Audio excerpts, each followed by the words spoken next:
Chapter 14. Now Joab the son of Zeruiah knew that the king's heart went out to Absalom.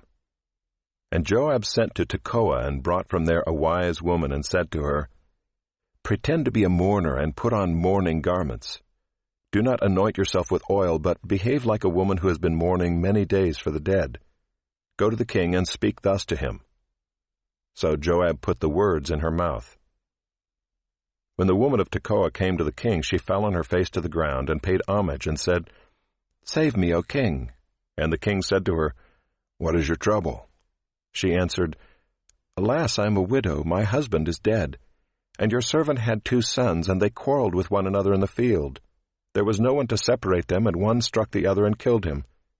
And now the whole clan has risen against your servant, and they say, Give up the man who struck his brother, that we may put him to death for the life of his brother whom he killed.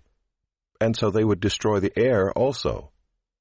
Thus they would quench my coal that is left, and leave to my husband neither name nor remnant on the face of the earth. Then the king said to the woman, Go to your house, and I will give orders concerning you. And the woman of Tekoa said to the king, On me be the guilt, my lord the king, and on my father's house. Let the king and his throne be guiltless. The king said, If anyone says anything to you, bring him to me, and he shall never touch you again. Then she said, Please let the king invoke the Lord your God, that the avenger of blood kill no more, and my son be not destroyed. He said, As the Lord lives, not one hair of your son shall fall to the ground. Then the woman said, Please let your servant speak a word to my lord the king. He said, Speak. And the woman said, Why then have you planned such a thing against the people of God? For in giving this decision the king convicts himself, inasmuch as the king does not bring his banished one home again. We must all die. We are like water spilled on the ground, which cannot be gathered up again. But God will not take away life, and he devises means so that the banished one will not remain an outcast.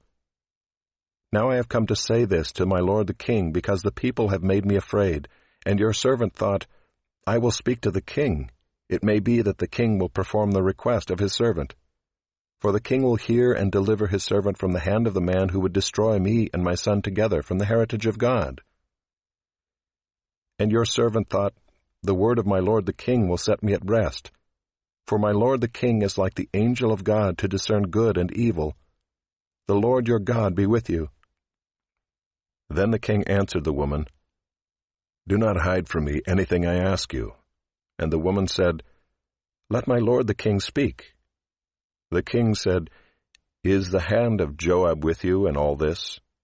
The woman answered and said, As surely as you live, my lord the king, one cannot turn to the right hand or to the left from anything that my lord the king has said. It was your servant Joab who commanded me. It was he who put all these words in the mouth of your servant. In order to change the course of things, your servant Joab did this. But my Lord has wisdom like the wisdom of the angel of God, to know all things that are on the earth. Then the king said to Joab, Behold, now I grant this. Go, bring back the young man Absalom. And Joab fell on his face to the ground, and paid homage and blessed the king. And Joab said, Today your servant knows that I have found favor in your sight, my lord the king, in that the king has granted the request of his servant. So Joab arose and went to Geshur and brought Absalom to Jerusalem. And the king said, Let him dwell apart in his own house. He is not to come into my presence. So Absalom lived apart in his own house and did not come into the king's presence. Now in all Israel there was no one so much to be praised for his handsome appearance as Absalom.